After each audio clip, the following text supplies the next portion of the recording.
It is 2026 and I have this 21-year-old 2005 Honda Shadow 750, and it essentially has zero electronics. But the gentleman who owns this motorcycle inherited it from his father, and he wants to convert it into the ultimate commuting machine while retaining some of its roots. So today we're going to see if we can install this Z55B. If you're not familiar with the CarPlay motorcycle units, they are actually very high quality. They do come for a ram ball mount setup, so you can essentially mount them anywhere. This unit comes with everything you need for an operational camera system, including a 64 gigabyte micro SD card. I'm not going to go through and discuss all the pieces right now, but as I install them on the motorcycle, I will be sure to call them out. The first thing I want to do is install this visor right here. This will help a little bit with glare in sunny conditions. And before I remove this 3M adhesive tape protector, I do want to see if there is an alcohol prep pad just to make sure that I can clean up that surface properly, so that the 3M tape adhesive has every opportunity to stay attached as needed. Now I've given that a few seconds to dry, I can go ahead and pull off that 3M adhesive protector.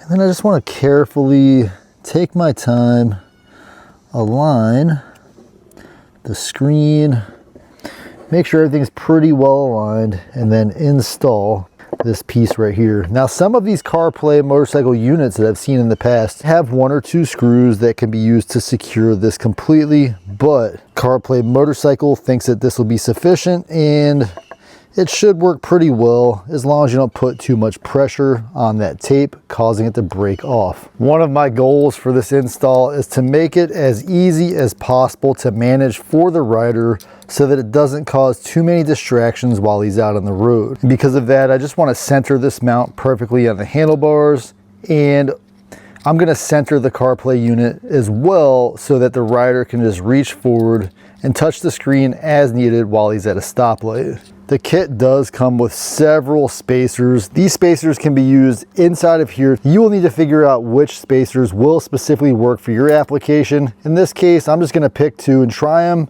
If those don't work, then I'll just pick 2 more and try those. The bushings seat very well inside of the metal housing here, so it's going to be easy to find the exact set of spacers that you need for your application. So we've got that arm mounted pretty good, as well as centered decently enough. The most important thing with this screen and any of the wires that come out of it is we don't want to interfere with the vehicle steering, and we want to maintain a pretty decent visibility for the rider. So before I lock this in, I do want to make sure that I can see that screen fully, it's not too distracting, and it doesn't interfere with the steering.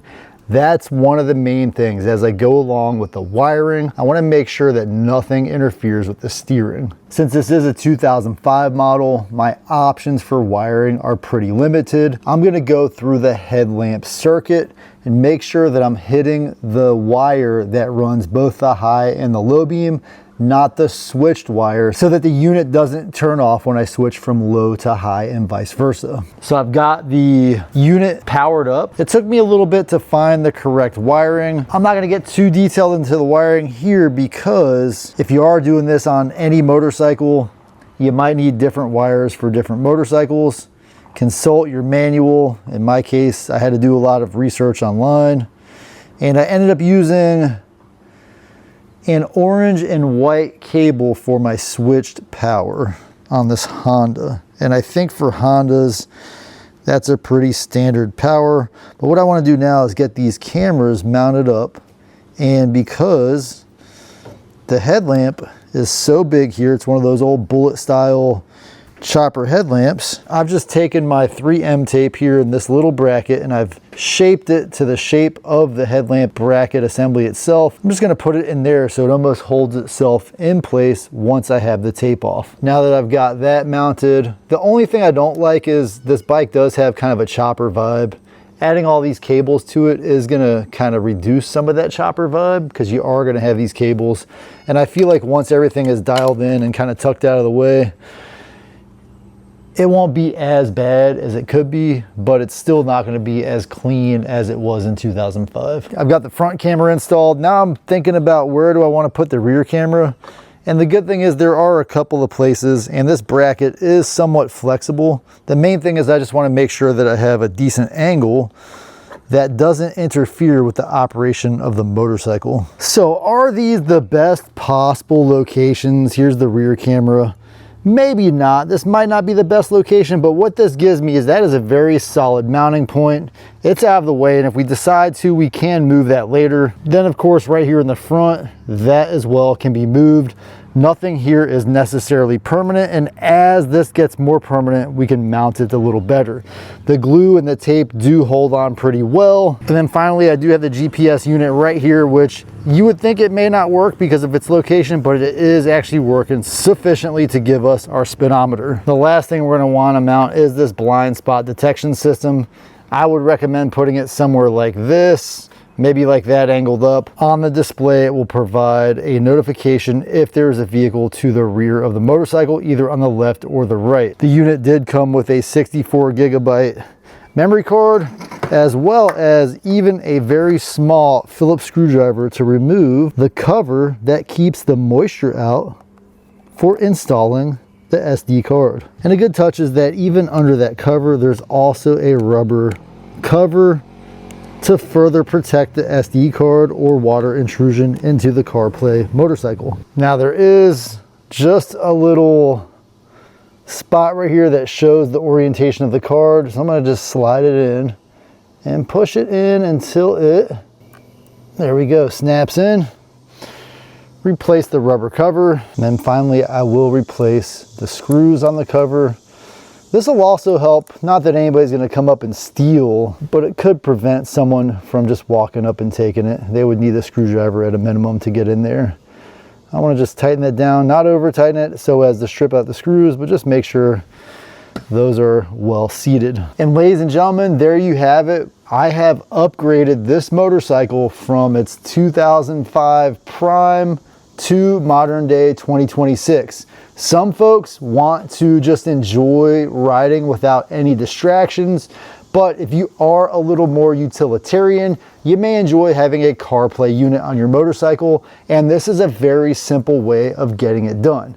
One thing you have to watch out for is, because I use the headlight circuit, it should have enough power without being overwhelmed by the CarPlay units, which do not really pull much power. But if you run into issues where you are blowing your fuse, one, there is an inline fuse in the wiring harness. Make sure you check that.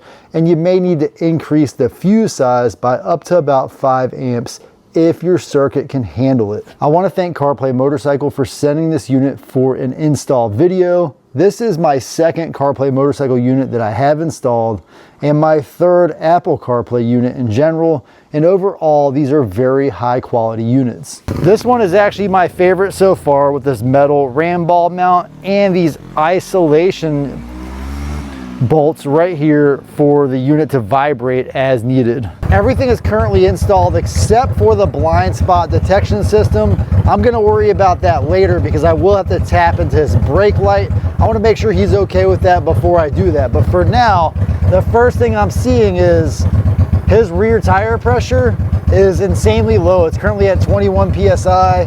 I think it's supposed to be close to 30. And then the front is also low as well. But we've got the two cameras installed. That's the rear camera, and it does look crooked, but that's because the bike is on its side stand. And then of course, the front camera, same thing. Now I'm gonna go ahead and pair the Bluetooth here for the Apple CarPlay. I'll go ahead and allow it to sync everything, connecting CarPlay, and there we have it. The CarPlay unit is hooked up. Everything works properly. If I want to get out of CarPlay, there's a little button right there I can hit, and then I hit the home button. It is showing the front and rear PSI, but I did top those off, and as soon as you start moving the motorcycle, it will update. What I want to do right now is go into instrument here, and we want to go to, let's see, audio. So CarPlay is connected. We want to disconnect CarPlay if we want to mess with audio. And the next thing I want to look at is how would I go about formatting the SD card. So I'm going to go into the SD card here, hit settings and option, Go ahead and format the SD card for the first time use. Now, if you wanted to, you can go back to video settings here.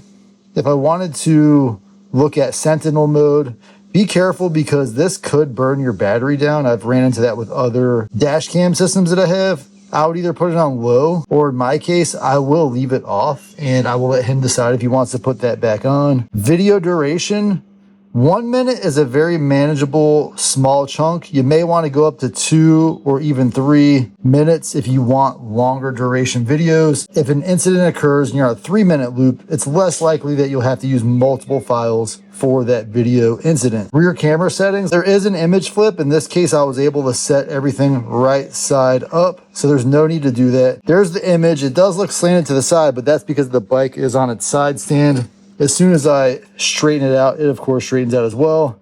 And there's my garage up in front of me, everything working flawlessly. Let's go back and you can see the front tire has updated. The rear tire hasn't updated. If I jiggle it and move it around a little bit, that'll wake up the sensor.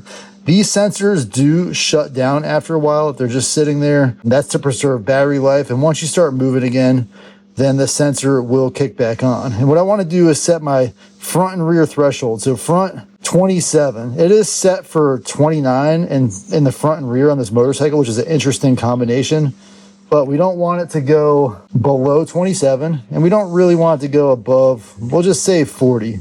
It can get hot and the tire pressure can go up as it gets hotter, but we don't want it to be so tight that every time you ride the motorcycle that your warning lamp comes on. So we're going to go ahead and I think 27 and around 40 is fine for now. Again, that's another setting the operator, the owner of this motorcycle, can set up in more detail later. Now all that's left to do is hook up that blind spot detection system and take this thing for a test ride.